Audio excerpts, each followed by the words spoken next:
Hey everyone, this is Lewis from the Hangboard, and today I'm going to be talking about my favorite climbing shoe, which is also probably, in my opinion, the most underrated climbing shoe currently out right now, and that's the Madrock Drone.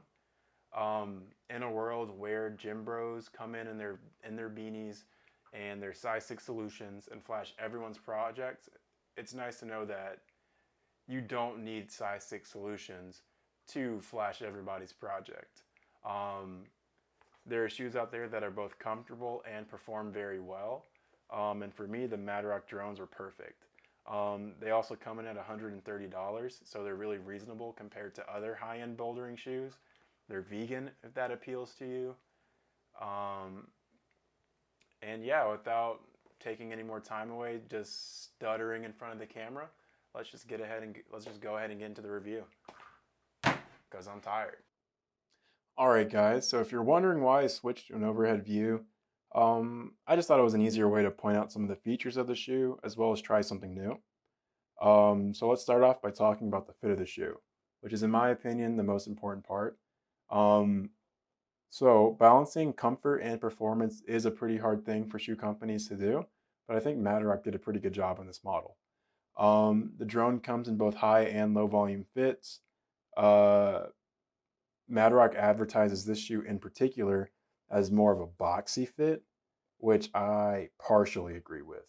Um, so if you look at the shoe, you can kind of tell it doesn't have as much shape to it as other climbing shoes, like my Madrock Sharks, which I feel have like a more contoured shape to them. I do feel like the drones are a little bit more, I'm gonna call them like universally fitting. Um, they have a wider toe box, but they definitely don't have a wide toe box, I would say. Um, and as far as sizing on these guys, since they are a synthetic shoe, they're completely vegan. They do not stretch at all. Well, they do. I would say about like quarter of a size. Mine didn't stretch that much. Just expect them to break in and be a little bit comfortable, but not to really stretch any, if that makes sense. Um, but one really nice thing while we're on the top is this tongue. It is so soft and it breathes so well. I've had these shoes for 5 months and they do not smell at all. It's kind of awesome. I don't know why that is, but they're probably my only shoe that does not smell like death.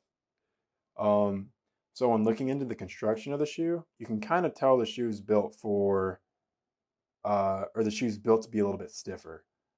See how the way the sole comes all the way down and then connects to the heel? That's something you'll find on stiffer shoes.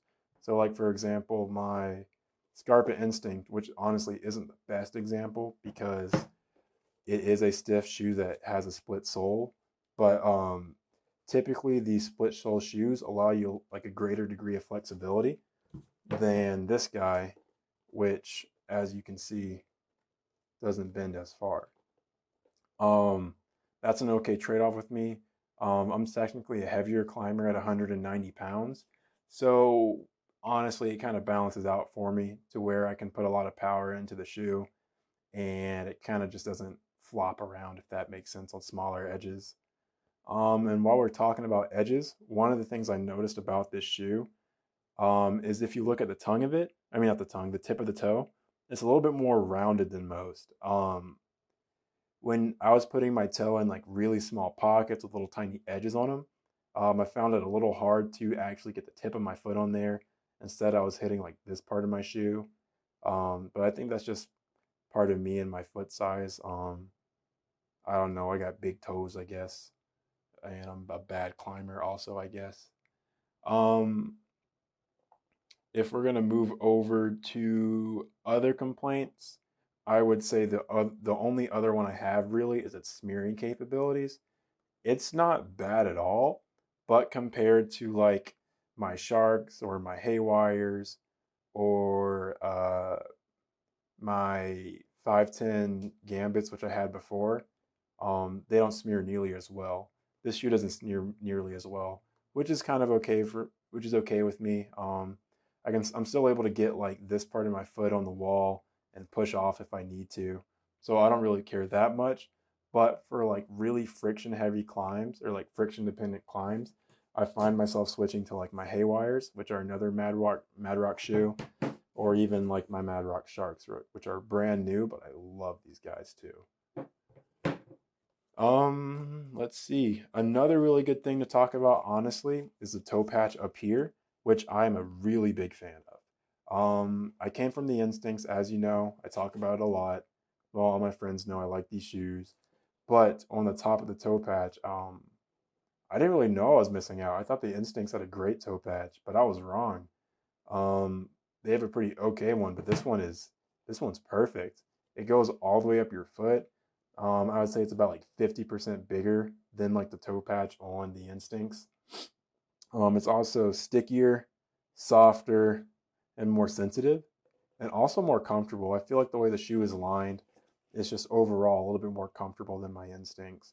Um, so when you're doing like a lot of weird climbs where you're like toe hooking, but also just kind of like scumming the hold at the side of your foot and stuff, I feel like these shoes do better than my Instincts do for some reason.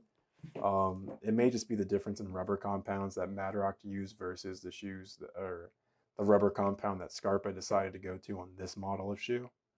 But either way, this toe patch is, oh, it's God, it's beautiful. Um, it I just feel a lot more confident when placing my toe in anything, and I'm really grateful for that. Now, if we move back to the heel, you'll notice that it's a molded heel. So most climbing shoes, God, uh, I guess my, uh, there we go. So most climbing shoes, as you'll see, have just strips of rubber. So like a strip of rubber in the back, and then a strip of rubber over here to keep the tension tight in the sole in the out. Is it the sole? Yeah, to keep it tight in like the sole of the shoe or whatever. This one uses a 3D molded heel cup design, kind of like La Sportiva Solutions, but in fact better, in my opinion. The reason for that being is the solution heel molded heel is just like one big bulb back here. So a lot of people's heel doesn't fit a lot of people's heel well. But the Madrock drone has a very slim design over here and then a very shallow design. So I feel like it holds a lot of people's heels better. As you can see on the inside right here, there's no piece of material here, so you can kind of, if you do have a wider heel, in fact, which I literally don't know anyone who does. I mean, that's hyperbole, but like that's everybody's biggest issue with these type of shoes is like, oh, the heel's all baggy. So this is one of the first shoes that I found that in my street shoe size, the heel is fairly comfortable and fits almost perfectly. Um, the other really big thing about the Madrock heel is this groove on the back that they also made because the heel is 3D molded. They're able to add this protrusion, but without just, like gluing it on. It's actually part of the same singular piece of rubber over here. Um, the uh, the groove is really good on crimps, really good on like random pieces of conglomerate, like inside of rocks.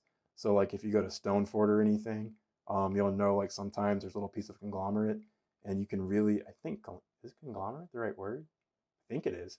Um, you can really heel down really well on that, and it really inspires confidence. Like in cave climbing and stuff, you can really just lock it and twist it in, and it just feels really solid. A lot of people complain that the fact that when you use it on a flat surface, so like using the bottom of the shoe, I'm heel hooking, right? And then I heel hook on this flat surface. I don't know if you can see it. Can I get it? You can't really, but there's basically like a triangle of room. You can kind of see it. There's like a triangle of room, which means that you don't have like, if you were to use this shoe, you can get a lot of surface area on like a flat hole to heel hook. But on a shoe like this, it's kind of hard to get that same amount of surface area to heel hook because this lip is in the way. So some people say on flatter surfaces, they feel like the shoe doesn't heel hook as well. Um, I honestly don't really care and or have noticed it to be that big of an issue. It's one of those things that people complain about, but you really need to try the shoe on for yourself to determine if it makes that big of a deal to you. because it honestly doesn't make a big deal to me. I can't tell the difference honestly if I'm being honest. But I really love this heel because it fits amazingly compared to any other shoe that I've worn in the past.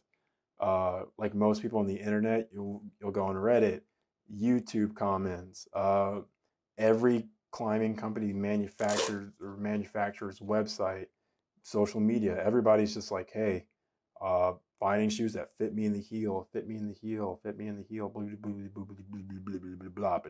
Like everybody's talking about that, but these shoes actually do that. One last cool thing about this is it's actually relatively low cut on the heel. So when you're wearing the shoe like this swoop right here is well below your ankle, which is a weird feeling because it kind of when I first put them on, I was like, is this shoe too small for my foot? But then after some research, I discovered the shoe's designed like that just to make sure that there's no clearance issues with your ankle. Because like on some shoes, again, back to my instincts for comparison, um, it's quite high. This part right here. And that rubs some people's ankles wrong. I really don't care, but if your ankles rub in your climbing shoes, here's another good option for you to try. My camera's about to die. Oh Lord.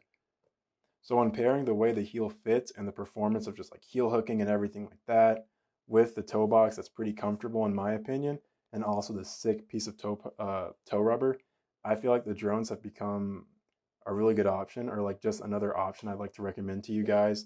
They are my daily driver. I use them for about, 80% of the bouldering I do, and they are sick, and everybody should try them out. They're $130, and they are the best $130 that you can spend on a pair of climbing shoes. That sounds very biased, but yeah. Oh God. Alrighty, y'all. So I started editing this video, and I realized something. I'm very long-winded. So that being said, I'm gonna have like a little TLDR at the end of my reviews, just so that you don't, if you can skim through the entire video. So yeah, I am going to give myself, that's the camera, Lewis, you are stupid. I'm going to give myself 30 seconds and then just do a quick review, or do a quick TLDR. That's 20 minutes, and go. Things I like about the drones: the toe patch is amazing, nice and sticky. They edge very well for a medium stiff shoe. They're a great price at $130. The heel fits really amazing because it's slimmer than most. It's also a little bit shallower than most. The drone also has that molded heel, so it does really well in really small holds, and they're blue. 29 seconds. All right, that wasn't bad. My camera's about to die, guys. I just want to say thank you for watching. If you finished all the way through the video, this is the first of many videos to come. And I'm surprised my camera hasn't died yet. So, yeah, see you guys.